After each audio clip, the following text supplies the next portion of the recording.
politics, navigating the corporate red tape, and some new projects.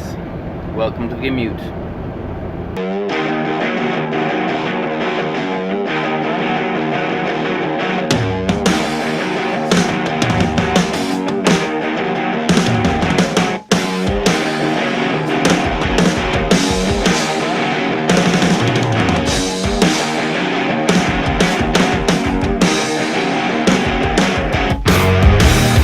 Man, the political world's blowing sky high. Struck got fired today. That's kind of crazy.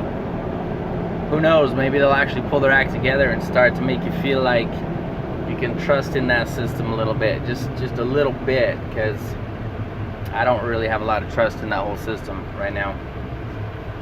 On a different note, I have been trying multiple. I always have different products, right? So I'm trying to navigate the red tape of the corporate lifestyle. Number one issue is corporations are super worried that you're gonna sue them after you share an idea. And that's painful because they've probably been sued for people sharing their ideas. Whether it's justified or not, I'm thinking it's probably not justified. It's, again, that everybody thinks that is a great idea and that you're gonna be stolen, taken, and run with it. And maybe they do, I do not know. I mean, I reached out to one of my contacts that I haven't heard from in the last year about one of the things I licensed to him, because I know it's a niche product and I know there's probably not a lot of movement, but I was wanting to say, hey, by the way, I haven't heard about any new orders recently. What's up? So again, I'm cool with that. Other people might be a little uptight with that. It is what it is. I mean, I did invest a lot of time in that idea, to be honest. But can I complain very much? Because I can still buy it at cost and resell it on my own. So that's a huge perk, whether I'm getting any royalties off their sales or not. I'm still got the ability to do something with little overhead and without the huge risk of producing a product. So do I have a lot of room to complain? No. Could I sit there and be like, man, you're selling some and your numbers aren't right and whatever, you're not cutting me a check? That's not how I'm gonna roll it. So he's still a good old boy. We'll stay in touch. But again, back to the corporation, like I tried to reach out to one today, because another idea I need to get some traction on. It's really hard for me to market this thing and justify a lot of marketing.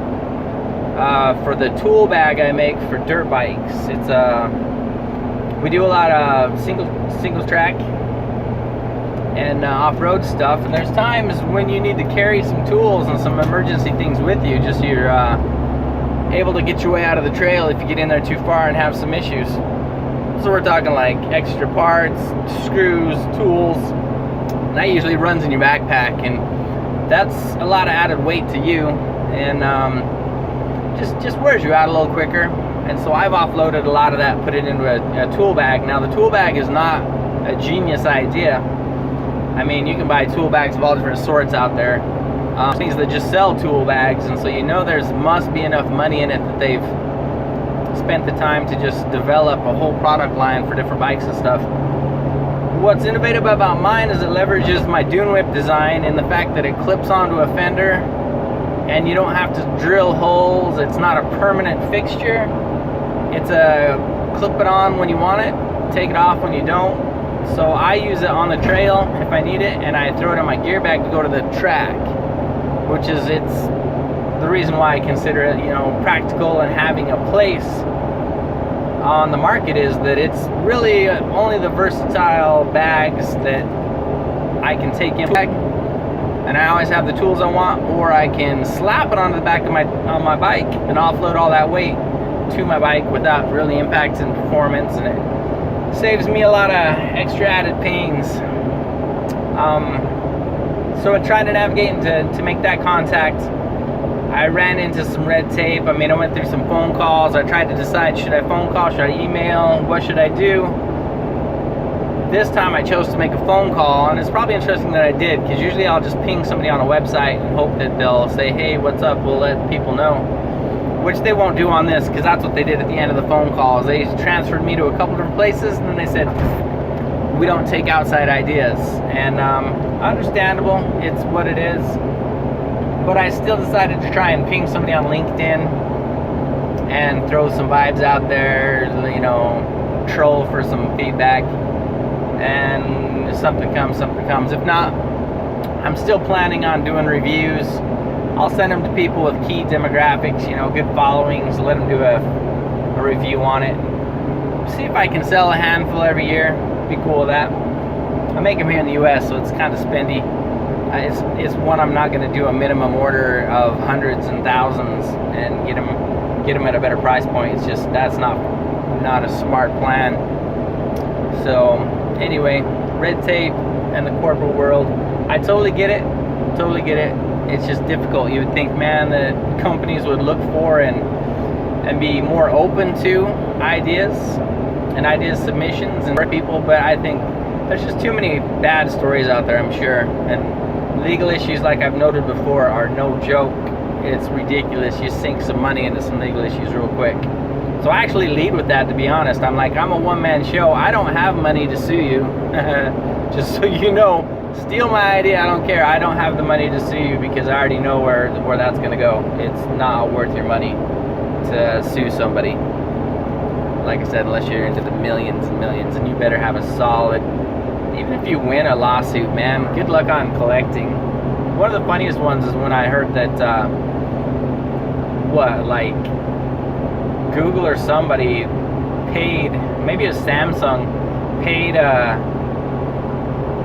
suit in pennies or something ridiculous, where they paid everything they owed in pennies. That totally sounds funny, because, you know, that's where these things go, that people are so pissed off at each other on both sides that they're like, they'll do anything just to get that last, you're like, screw you guys, you know, because just because you think it's right doesn't mean that you'll get a court or a jury to agree with you, man. It's a rat race, it really is.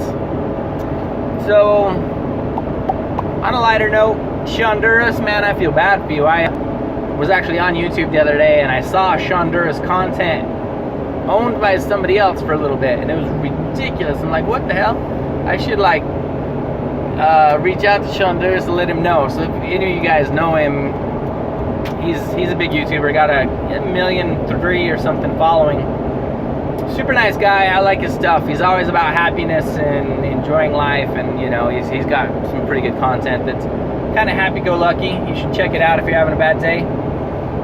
But literally, someone hacked his YouTube account and kicked all of their admins off, so that whoever the hacker was had the exclusive access to it, and then sold it to somebody. And then it was interesting that in a matter of 2 to 3 days, like, it took him a while to actually get in touch with YouTube and get that back. But it was ridiculous that I was like right in the middle of it, like, what the hell is this content doing on his site? Does Honduras have any clue that this dude's like copying all of his stuff?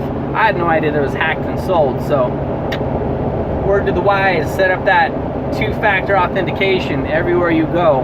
You want to make sure if they're making it some type of admin change or something, that it's going to contact you for authentication, because that would suck. You're talking about the dude's livelihood. He's making enough revenue off that, I'm sure, to help support his family. So when you're talking YouTube account hacked and the guy starts deleting content to make it his own, and the reason why they would purchase it is so that they could have the automatic 1.3 million followers and start posting their own content. So it's a viable method of being a dill hole and hoping that those subscribers don't bail on you and that you'll still keep, you know, views, because that user was going to delete all his account uploads and then start uploading his own. Total mess, man. The digital world was stuff you can have disappear overnight. It's a wreck. Total wreck. Gotta check my time. I'm picking up my kid from school today. Anyway, that's on a different note. Just wanted to throw that out there. He's got it squared away now. I watched today that he's got it figured out. They've restored it, all the content. Boom, YouTube saved the day. But he still lost a lot of followers in that little midtown, like the train wreck that was. There was definite damage done. It's not like all smiles and like, I'm back. It's with all the algorithms and things, he was definitely impacted by that hack, and super sucky. Anyway, the project, I decided I need to get a little more serious about this water paddle, so I'm going to do some documentation on that, and it's all about being precise, because I've been sort of guessing in that world. I set up a whole aquarium at one point to like measure what the paddle was doing, and so I could get a consistent release on the paddle and watch what happens in the water. I mean, it was pretty interesting. Didn't totally produce the results, and so it didn't give me what I was looking for. I think what I'm doing now is a new game plan that I've got, where I'm going to do some measurements, how much flex I get out of it, do some performance testing, do some adjustments, check the flex, and I'll be able to actually measure inches to flex to how many pounds of pressure, and I'll be a little more specific. That'll allow me to be more precise, and then hopefully I get this more proven in the whole water paddle concept, because I still believe in it. I just having a harder time than I thought I would at getting people to buy into it. I thought there would at least be a little more interest in some back and forth testing and some things. So I've got to do a better job. That's just all it comes down to. I've got to do a better job at my job. So anyway, I'm gonna go pick up the paddleboard tonight. Hopefully hit the water tomorrow. Gotta make sure that my grinder works while I'm in my, from the outlet in my truck. As long as that works, I'm hitting the lake, doing some testing. Let's hope for some good results. So anyway, those are some of the highs and the lows. Had some lows, I'm still looking for some highs. Every day, like I say, you should have stuff hanging out there with possible implications in your life that are good and good things versus down things. So I've got some of that still trucking. So we'll keep on trucking. Thanks for following on the commute. Catch you next time. Peace.